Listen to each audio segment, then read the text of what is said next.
আসসালামু আলাইকুম সুপ্রিয় দর্শক, কেমন আছেন সবাই? আশা করছি সকলেই ভালো আছেন। আজকের ভিডিওতে আমরা কথা বলবো মালয়েশিয়ার কলিং ভিসা নিয়ে। বর্তমান সর্বশেষ ভিসার আপডেট কী আছে মালয়েশিয়ার, সর্বশেষ অনেকেই অনেক ধরনের তথ্য আমাদের কাছে জানতে চেয়েছেন, সেই বিষয় নিয়ে আমরা কথা বলবো। মালয়েশিয়ার কলিং ভিসা কবে নাগাদ খুলতে পারে, কবে নাগাদ এর মেডিকেলটা শুরু হতে পারে, সেই বিষয় নিয়ে আপনাদের কাছে বেশ কিছু তথ্য দেওয়ার আছে।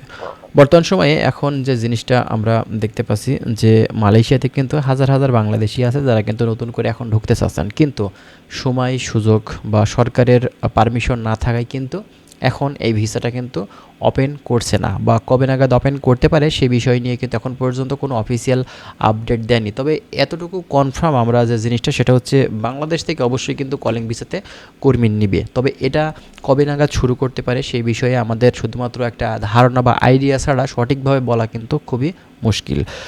আমরা দীর্ঘদিন ধরে অপেক্ষা করছিলাম, হয়তো 2025 সালের ভিতরেই মালয়েশিয়ার কলিং ভিসাটা খুলে দিবে। আমরা নভেম্বর দেখলাম, ডিসেম্বর দেখলাম, কিন্তু কোনো ধরনের আশা পেলাম না। যদিও আমরা জানি যে 2025 সালের 31শে ডিসেম্বর পর্যন্ত তারা কিন্তু আপনার কোঠা অনুমোদন দিয়েছে, এবং এই 2026 সালে তারা কিন্তু আবারও নতুন কোঠা কিন্তু চালু করেছে এবং নতুন কোঠা কিন্তু তারা অনুমোদন দিচ্ছে। কিন্তু এখন পর্যন্ত বাংলাদেশ থেকে কর্মী নেওয়ার ব্যাপারটা, এই বিষয়টা কিন্তু তারা কবে নাগাদ করতে চাচ্ছে সেটা কিন্তু এখনও কনফার্ম করেনি। যেহেতু আপনার নির্বাচন সামনে চলে এসেছে, এই নির্বাচনে একজন নির্বাচিত প্রতিনিধি, নির্বাচিত একজন সরকার বাংলাদেশে দাঁড়াবে, তারপরেই কিন্তু তাদের সাথে একটা দ্বিপাক্ষিক চুক্তি বা বৈঠক বা বিস্তারিত বুঝতেই পারছেন কূটনৈতিক যে বিষয়গুলো থেকে থাকে সেগুলো করার পরে তারপরেই কিন্তু বাংলাদেশ থেকে কলিং ভিসাটা তারা ওপেন করবে, ঠিক আছে?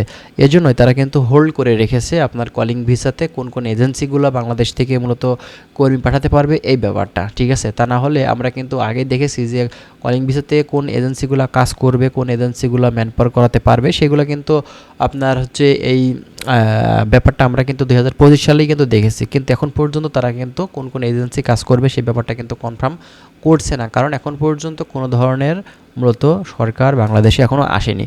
তো যাই হোক, আমরা আশাবাদী খুব শীঘ্রই বাংলাদেশ থেকে কিন্তু কর্মী নেওয়ার ব্যাপারটা এটা শুরু হয়ে যাবে, এবং বাংলাদেশ থেকে কোন কোন এজেন্সিগুলো কাজ করবে এই ব্যাপারটা আমরা কিন্তু জানতে পারবো যখন নির্বাচনটা হয়ে যাবে, নির্বাচিত সরকার যখন আসবে, ঠিক আছে?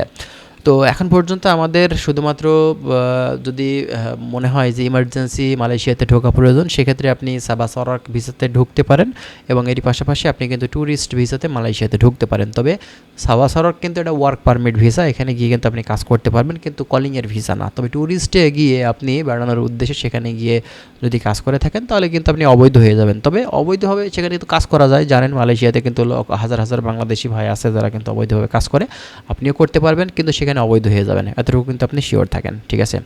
তো যাই হোক, যারা মালয়েশিয়ার কলিং ভিসা সংক্রান্ত তথ্যগুলো প্রতিনিয়ত আমাদের কাছ থেকে পেতে চাচ্ছিলেন, অবশ্যই আমাদের চ্যানেলটি সাবস্ক্রাইব করে রাখবেন। আমরা প্রতিনিয়ত চেষ্টা করব মালয়েশিয়ার কলিং ভিসার আরও অনেক ধরনের তথ্যগুলো আপনাদের মাঝে প্রতিনিয়ত শেয়ার করার। ভালো থাকবেন। আজকের ভিডিওটি আমরা এখানে শেষ করছি। আল্লাহ হাফেজ।